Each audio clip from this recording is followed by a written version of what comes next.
ऐसी स्टोरी। उसके बाद आपको क्रिप्टो करेंसी के बारे में ना कोई छोटे बच्चे को भी समझाना होगा तो आप इस स्टोरी के साथ समझा सकते हो। एक गांव था जहां पे लोग जितना लेन देन थे ना वो पत्थर के साथ करते थे। मतलब उस गांव की जो करेंसी थी वो पत्थर थी। लेकिन ऐसा नहीं है कि कोई भी पत्थर उठा के दे दिया। एक अलग सा बड़ा सा पत्थर था जो अलग तरीके से बना हुआ था, अलग मटीरियल का बनता था और दूर कहीं से बनवा कर लाना पड़ता था। तो उस गांव में अगर किसी ने भी कुछ काम करवाना है, मैंने आपसे चावल लिए और बदले में आपको वो बड़ा सा पत्थर दिया। आपने मुझसे गेहूं लिया, आपने मुझे एक पत्थर दिया। मैंने किसी से घर बनवाया, काम करवाया, उसको पत्थर दिया। और इस गांव में सिर्फ 1000 पत्थर थे जो आपस में एज अ करेंसी एक्सचेंज होते थे। अब लोगों को बहुत दिक्कत थी कि कहीं भी जाना है, कुछ भी खरीदना, बड़ा सा पत्थर उठा के लेके जाना पड़ता है। तो उन्होंने कहा कि हमें पता ही है गांव में 1000 पत्थर है, तो हम सारा हिसाब एक कागज पे कर देते हैं। तो कागज पे लिख देते हैं और आपस में वर्बली पता होगा भाई मैंने इससे इतना काम करवाया तो अब मेरा पत्थर इसका हो गया, उसका पत्थर उसका हो गया। अब ये सारा हिसाब जब पेपर पे आ जाएगा तो इतने बड़े बड़े पत्थर उठाने नहीं पड़ेंगे। लेकिन ये हिसाब कौन करे?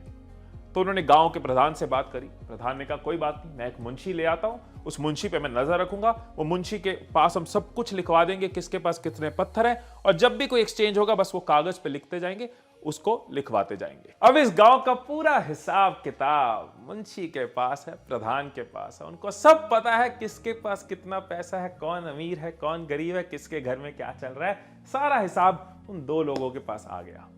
अब कुछ वक्त तो ये सिस्टम चला, कुछ देर तो ये सिस्टम चला, फिर लोगों को तकलीफ होना शुरू हुई। क्योंकि मुंशी एक इंसान है जो कभी गड़बड़ भी कर देता है। किसी ने पैसे खिला दिए, उसके लिए हिसाब बदल दिया। किसी की दोस्ती यारी चली, उसके लिए हिसाब बदल दिया। प्रधान उसका बॉस है, उसके पास पावर है, उसने भी हिसाब के साथ खेल लिया और जब चाहे बदल दिया। आज से आटा जो है वो एक पत्थर का नहीं है, 2 पत्थर का, क्योंकि उसको सब पता है गांव में क्या चल रहा है। अब उन दोनों से परेशान होकर गांव वालों ने सोचा कि कोई ऐसा सोल्यूशन ढूंढते हैं कि हिसाब एक बंदे के पास ना हो, हर किसी के पास हो। जब हिसाब हर किसी के पास होगा तो गड़बड़ नहीं होगी। जब हर घर में रिकॉर्ड मेंटेन हो रहा होगा तो गड़बड़ नहीं होगी। तो उन्होंने कहा कि जब भी कोई लेन देन होगा, लेने और देने वाले मिलकर गांव के सेंटर में जो स्पीकर है उसमें अनाउंस कर देंगे। हर घर में कागज के ऊपर वो एंट्री डाल दी जाएगी। एग्जाम्पल देखो ना कि आप जब 50 घर हैं और सेम एंट्री 50 के 50 घरों में लिखी जा रही है तो अकाउंट किसी एक के पास नहीं है, सबके पास है। और अगर कोई गड़बड़ करेगा, 49 फैमिलीज ने एक ट्रांजैक्शन लिखी और एक बंदे ने गड़बड़ लिखी तो वो पकड़ा जाएगा। तो इसको हम सेंट्रलाइज करने की जगह, 2 बंदों को कंट्रोल देने की जगह डिसेंट्रलाइज करते हैं। सबके पास कंट्रोल होगा तो गड़बड़ नहीं होगी। ये बहुत इंपॉर्टेंट कि सेंटर में खड़े होकर जब मैंने अनाउंस किया हर घर में अकाउंट मेंटेन हो रहा है, जब हर घर में अकाउंट मेंटेन हो रहा है तो एक बंदे के पास कंट्रोल नहीं है, और क्योंकि हर घर में अकाउंट मेंटेन हो रहा है तो कोई गड़बड़ करेगा तो पकड़ा जाएगा। और अगर कोई मेहनत कर कर दूसरे गांव में जाकर वो स्पेशल बड़ा पत्थर बनवा कर गांव में लाता है, मतलब गांव में अब एक पत्थर और ऐड होता है, तो भी स्पीकर पे अनाउंस कर दिया जाएगा ताकि पता हो गांव में 1000 की जगह 1001 पत्थर है, इस इंसान के पास एक पत्थर और आ चुका है। तो सब कुछ हर घर में रिकॉर्ड होगा। यहां तक समझ आ रहा है तो नीचे यस लिख दो या फिर थम्स अप दे दो।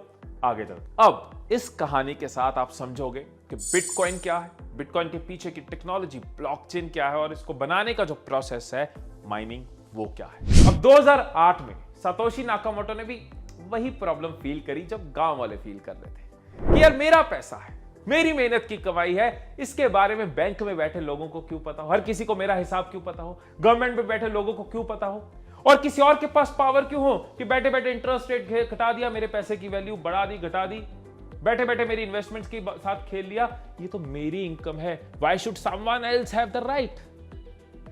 तो उन्होंने कहा एक ऐसी करेंसी बनाते हैं जो डिजिटल करेंसी होगी, जिसकी कोई फिजिकल फॉर्म नहीं होगी, जिसका कंट्रोल किसी फाइनेंशियल इंस्टीट्यूशन, किसी बैंक, किसी गवर्नमेंट के पास नहीं होगा। ये डिजिटल करेंसी है जिसका कंट्रोल डिसेंट्रलाइज्ड होगा, सबके पास होगा। अब आपका सवाल होगा कि ये कंट्रोल सबके पास कैसे होगा? गांव वाली एग्जांपल यहां पे वापस आ जाएगी। पीयर टू पीयर नेटवर्क इसको कहते हैं। मतलब जैसे गांव में हर घर में कागज पे हिसाब बनाया जा रहा था, यहां पे कई सारे कंप्यूटर्स में लेजर यानी कि पूरा हिसाब मेंटेन किया जा रहा है। अगर कोई ट्रांजैक्शन होती है तो वो कई सारे कंप्यूटर्स में रिकॉर्ड करी जाती है। मतलब अगर कोई गड़बड़ करना चाहे तो वो बाकी सारे कंप्यूटर से मिसमैच कर जाएगा और पकड़ा जाएगा। मतलब करप्शन का स्कोप खत्म, गड़बड़ का स्कोप खत्म। लेकिन एक प्रॉब्लम थी गांव में जिसका सोल्यूशन भी सतोशी नाकामोटो ने दे दिया। प्रॉब्लम यह थी कि हर किसी को सब हिसाब पता है क्योंकि हर घर में एक कागज है। यहीं पे वो हमारा वर्ड आ जाता है क्रिप्टोग्राफी, क्रिप्टो करेंसी, कि हिसाब हर कंप्यूटर में है लेकिन कोडेड लैंग्वेज में है।